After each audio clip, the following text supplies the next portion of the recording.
I'm Nancy Florine, an at-large member of the Montgomery County Council, inviting you to a tour of my hometown, Garrett Park. That's coming up on the next edition of Paths to the Present.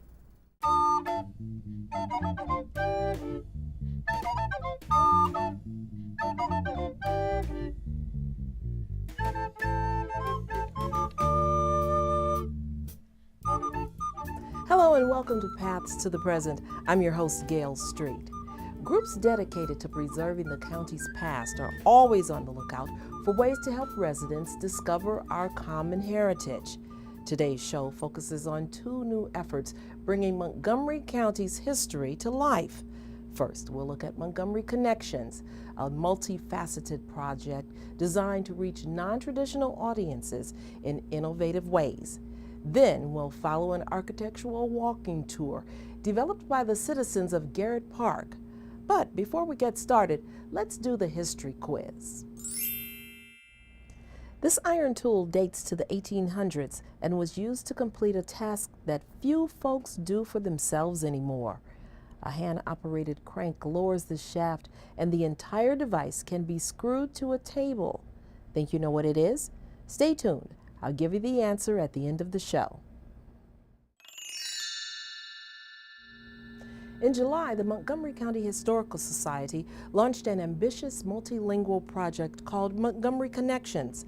It's designed to bring our ancestors' stories out of museums and archives closer to where we live, work, and play, and in languages more can understand. There's a new way to learn about history in town. It's in public buildings, bus shelters, and in our newspapers, all with the hope of engaging diverse audiences in local history. Debbie Rankin, Executive Director for the Montgomery County Historical Society, explains. So the goal of the project is to reach out into the community to audiences that historical societies don't usually engage. The project is called Montgomery Connections. It is offered in 3 languages, in English, Chinese, and Spanish, using different types of media. The foundation of the project is a set of freestanding banners designed to move throughout the county in a cluster. Each one focuses on a different theme from our county's past and presents the information in 3 different languages. Not a lot is revealed on the banner itself. It's hoped that those who see it will take the next step to learn more. The banners encourage people to call a phone number to hear audio, which is recorded content about the particular theme done in first person. Hello, I'm Fred Van Hosen, and I'm the first extension agent for Montgomery County, a job I started in 1970. And different phone numbers access the 3 languages. Hola, soy Fred Van Hosen y soy el primer agente de extensión para el condado de Montgomery. Un trabajo que empecé en 1900. We also have website support as well, so you can go to the website and get even more information and also hear the audio from there as well. 您好，我是 Fred Van Hosen。1917年开始担任马里兰州 Montgomery County 第1任农业推广员。 Topics were selected with the help of focus groups from the different communities. So far, 4 themes have been developed. They are Yarrow Mammut and slavery in Montgomery County, Blanche Corwin and the Great Depression, Dora and John Higgins and their story of the Civil War raid in Rockville, and Fred Van Hosen and the story about agriculture in the community. Funding for the project came from the Institute of Museum and Library Sciences.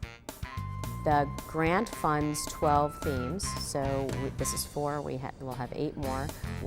We hope to launch the next 4 in the winter of 2009. Then we'll go into development of the final 4 themes. And the thinking is that this will be a long-term project, that just when the grant funding is over, that this will be a project that we can continue to keep alive and interesting to the community.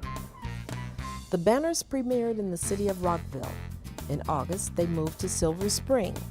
In the fall, they'll continue to other county locations. You can follow their progress in a lot of ways, on the internet, in Facebook, and through Twitter. To get started, go to www.montgomeryhistory.org, click on the Montgomery Connections link, and make some connections to this county's past.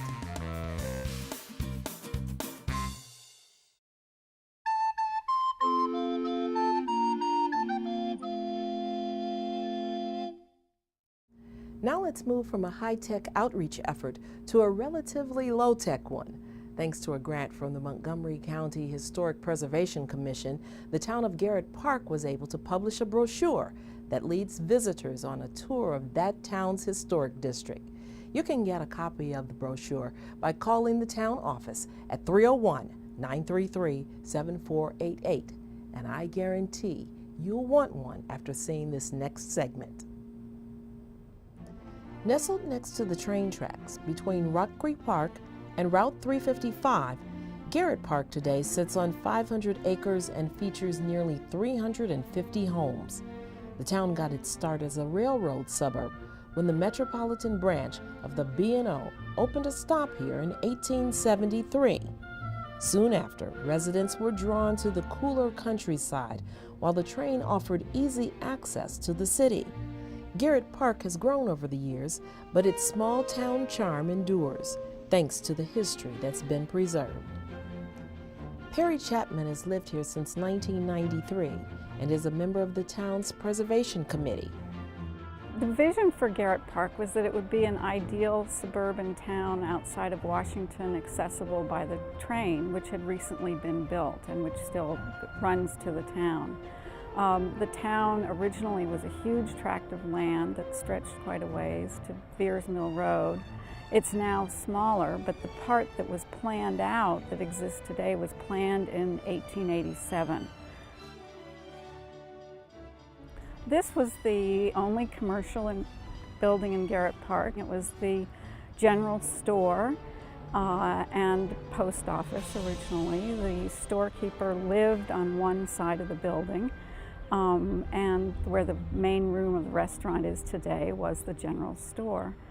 Over the years, it's remained the town's commercial center. It was renovated in 2002. So it now houses a restaurant, the post office is downstairs, and the mayor's office and town offices are on the top floor. The tour starts from here, and across the street is the smallest house in town. It was built in 1923 to house the post office, and then in 1928 became a house.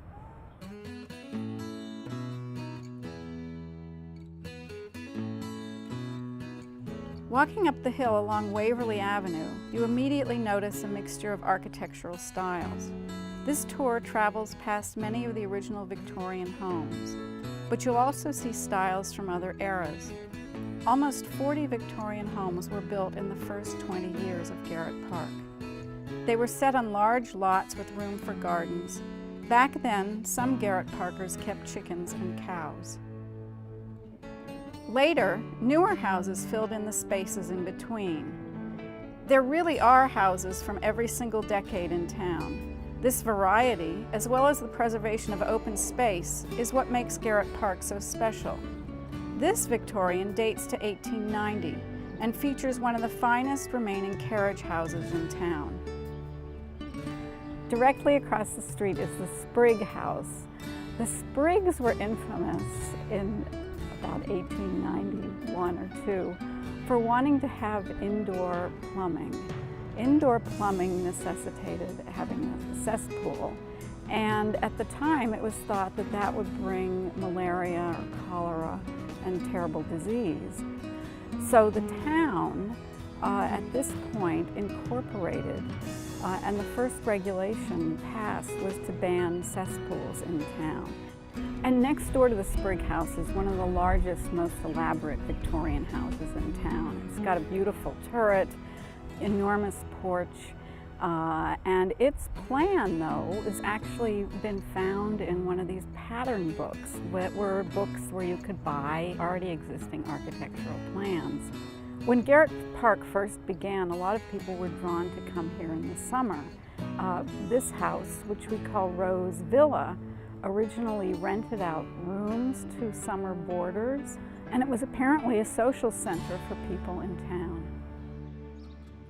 Across the street from Rose Hill are houses that began as small bungalows in the 1920s and 30s. Most have been expanded over the years, and many have retained that unique bungalow style. From here you could cross Strathmore Avenue to the village part of the town, Here is what is now the town hall, although it was originally a church. And if you go all the way to the end of the street, you come to what was the original one-room schoolhouse for Garrett Park. Let's continue along Strathmore Avenue. Originally, this was called the County Road, and it connected Garrett Park with Rockville Pike. This home is a sneak peek of a style we'll see more of in a moment.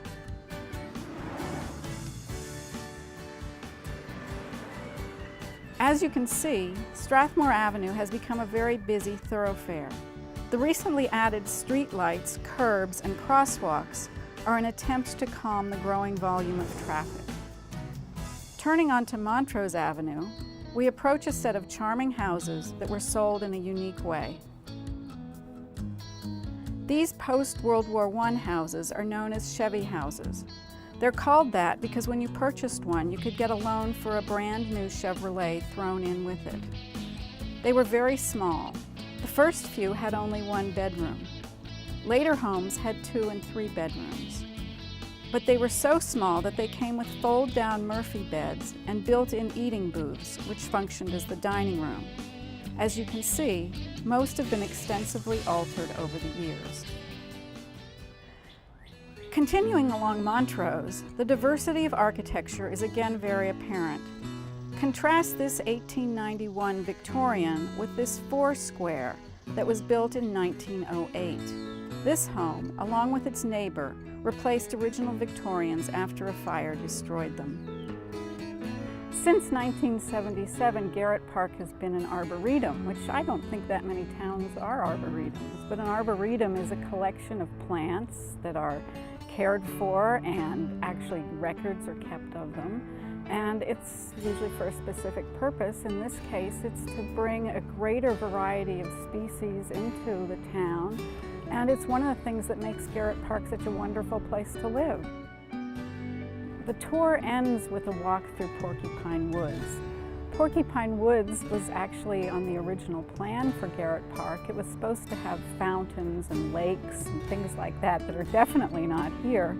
And it, for years, apparently belonged to somebody else, but the town arranged to purchase it in the 1960s. And now it is a very small woods. It's maybe a block long. But I have to say, when I walk my dogs through there, I have this little moment of feeling like I'm someplace else. The tour ends here, back where we began at Garrett Park's one commercial building, but now we're in front of the post office. The post office is something that also makes Garrett Park very special because everybody in town, or at least almost everybody in town, has a mailbox, and we don't have mail delivery to our houses. So the post office is really the social and civic center of town that makes it seem like you're living in a small town in the country, even though we can walk to Bloomingdale's should we feel the need.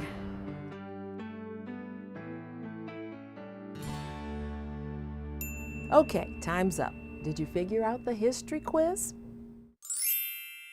County resident Henry Griffith II used this bottle capper to seal beverages for storage. Liquid was poured into a bottle like this. A cap was placed on top. The bottle was then sealed with the turn of this crank. Well, that's all the time we have for this show. If you have comments for us or ideas for future shows, send an email to paths.present@verizon.net. Be sure to tune in again next time as we trace more paths to the present. See you then.